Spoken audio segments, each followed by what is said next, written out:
আসসালামু আলাইকুম। সংবাদে আপনাদের সবাইকে স্বাগত। সংবাদ শিরোনাম। বাসযোগ্যতার সূচকে এবারও তালিকার একেবারে তলানিতে রাজধানী ঢাকা। জনসংখ্যা বৃদ্ধি আর অপরিকল্পিত নগরায়নের দায়ী বলছেন নগর পরিকল্পনাবিদরা। নগর সরকার ব্যবস্থা যতক্ষণ আমরা না করব আমাদের উত্তরণের কোনো সুযোগ নাই। উন্নয়ন নিয়ন্ত্রণ না থাকে, পরিকল্পনা না থাকে এবং আইনের শাসন না থাকে, প্ল্যানিং এবং আমাদের যে ল এনফোর্সমেন্ট না থাকে, তাহলে তো ঈশ্বর ভালো করবে না। বৃষ্টির ঢলে ভাসছে চট্টগ্রাম থেকে কক্সবাজারের বিস্তীর্ণ এলাকা। পাহাড় ধসে 3 দিনে 21 জনের প্রাণহানি। 3 পার্বত্য জেলার অনেক সড়কে যান চলাচল বন্ধ। নৌকা দিয়ে চলাচল করতে হচ্ছে। এদিকে যে মানুষের আবাদি জমিগুলো ছিল সেগুলো চলে গিয়েছে। আমাদের জনজীবন খুবই দুর্ভোগে আছে। আমাদের ফসলি জমিগুলো পানিতে প্লাবিত হয়ে নষ্ট হয়ে যাচ্ছে। ফেনীর উন্নয়নে প্রধান বাধা ভারতীয় পানির আগ্রাসন। একনেকে মুহুরী কহুয়া বন্যা নিয়ন্ত্রণ নিষ্কাশন ও সেচ প্রকল্প অনুমোদনের স্বস্তি।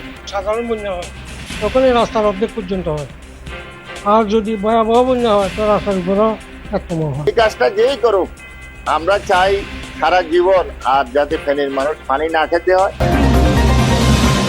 পুঁজিবাজার কারসাজিতে জড়িতরা ছাড় পাবে না, সংসদে প্রধানমন্ত্রী।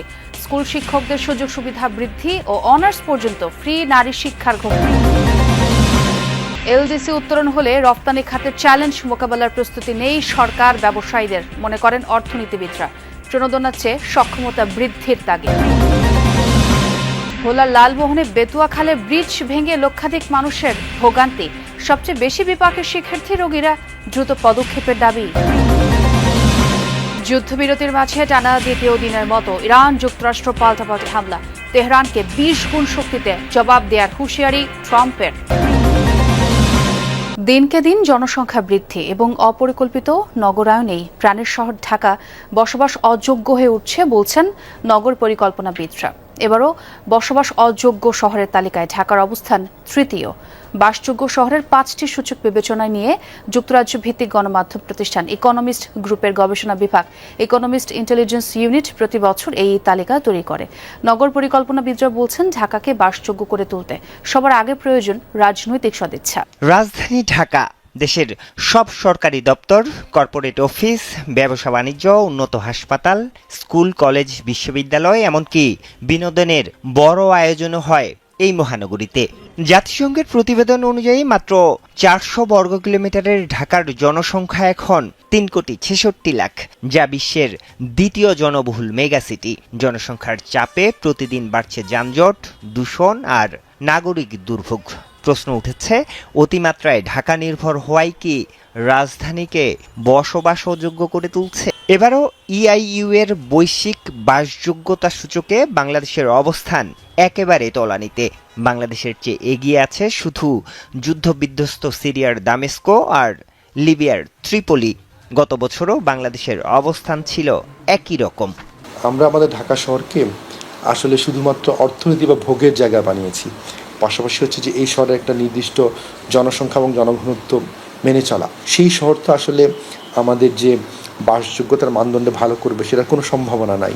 একটি শহরের স্থিতিশীলতা, স্বাস্থ্যসেবা, সংস্কৃতি ও পরিবেশ, শিক্ষা এবং অবকাঠামো, এই 5 দিক বিবেচনায় নিয়ে তৈরি করা হয়েছে এই সূচক, যার মধ্যে সবচেয়ে পিছিয়ে আছে অবকাঠামো সূচকে। আমরা আমাদের অভিঘাতগুলোকে অগ্নি অভিঘাত বলি, তাপমাত্রার অভিঘাত বলি, এমনকি ভূমিকার জন্য সহনশীল ভবন পর্যন্ত নির্মাণ করতে ব্যর্থ হচ্ছে। যার যা খুশি করার প্রবণতার মধ্যে দিয়ে পুরো দুর্বৃত্তায়ন নগরায়ন তৈরি করেছে। টানা বর্ষণে পানিতে ভাসছে বৃহত্তর চট্টগ্রামের বিস্তীর্ণ অঞ্চল। বিপর্যস্ত হয়ে পড়েছে জনজীবন। 3 পার্বত্য জেলা ও কক্সবাজারে বিঘ্নিত যোগাযোগ ব্যবস্থা। পানি ঢুকেছে বাড়িঘর, দোকানপাটেও। চরম ভোগান্তিতে দুর্গত এলাকার বাসিন্দারা। সাজেকে আটকা পড়েছেন 6 শতাধিক পর্যটক। বিদ্যুৎ উপকেন্দ্রে পানি ওঠে খাগড়াছড়ির দীঘিনালা উপজেলা ও আশপাশের এলাকা বিদ্যুৎ বিচ্ছিন্ন হয়ে পড়েছে। খাগড়াছড়ির পরিস্থিতিও অবনতির দিকেই। দীঘিনালার মাইনী নদীর পানি বৃদ্ধি পাওয়ায় প্লাবিত জেলার নিম্নাঞ্চল। পানি বন্দী হয়ে পড়েছে কয়েকশো পরিবার। খাগড়াছড়ির দীঘিনালা ও রাঙ্গামাটির লংদুর সড়ক যোগাযোগ বন্ধ। টানা ভারী বর্ষণ ও পাহাড়ি ঢলে বিপর্যস্ত রাঙ্গামাটির জনজীবন। পাহাড় ধসের কারণে রাঙ্গামাটি থেকে বান্দরবান, রাজস্থলী, খাগড়াছড়ি, মহালছড়ি, বাঘাইছড়ি ও লংদু সড়কে যান চলাচল বন্ধ। কাপ্তাই হ্রদে তীব্র স্রোত থাকায় চলছে না ছোট নৌযান, তলিয়াছে নিম্নাঞ্চল। দুর্যোগপূর্ণ পরিস্থিতিতে আগেই সার্জিক ভ্রমণে নিষেধাজ্ঞা জারি করে প্রশাসন। টানা ভারী বর্ষণে বান্দরবানে নদ নদী ও ছড়ার পানি বৃদ্ধি পেয়ে নিম্নাঞ্চল প্লাবিত হয়েছে। পাহাড় ধসের শঙ্কায় চলছে মাইকিং। পর্যটকদের নিরাপত্তায় এরই মধ্যে 10 জুলাই পর্যন্ত বান্দরবানের সব পর্যটন কেন্দ্র বন্ধ ঘোষণা করেছে প্রশাসন। পাহাড়ি অঞ্চলে ঝুঁকি নিয়ে বসবাসরতদের সরাতে প্রশাসন চেষ্টা করছে বলে জানিয়েছেন বিভাগীয় কমিশনার। ভারী বর্ষণে প্লাবিত কক্সবাজারের বিস্তীর্ণ নিম্নাঞ্চল ঈদগাঁও উপজেলার স্বাস্থ্য কমপ্লেক্সও পানিতে তলিয়ে যাওয়ায় ব্যাহত চিকিৎসা সেবা। নৌকা দিয়ে চলাচল করতে হচ্ছে। এদিকে যে মানুষের আবাদি জমিগুলো ছিল সেগুলো তুলে গিয়েছে। কি আমরা আশ্রয় কেন্দ্রে আশ্রয় নিয়েছি। আমাদের জনজীবন খুবই দুর্ভোগে আছে। আমাদের ফসলি জমিনগুলো পানিতে প্লাবিত হয়ে নষ্ট হয়ে যাচ্ছে।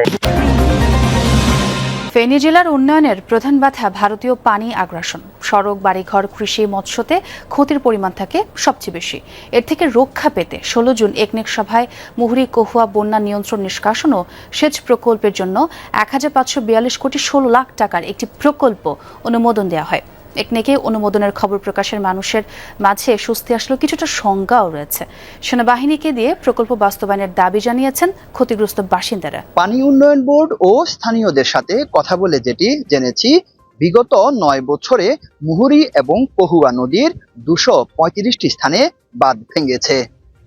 সব সরকারের আমলে বাঁধ ভাঙে, বরাদ্দ হয়, কিন্তু কাজের কাজ কিছুই হয়নি। এখন এখানকার বাসিন্দাদের দাবি যে প্রকল্পটি অনুমোদন হয়েছে সেটি যেন সেনাবাহিনীর মাধ্যমে করা হয়।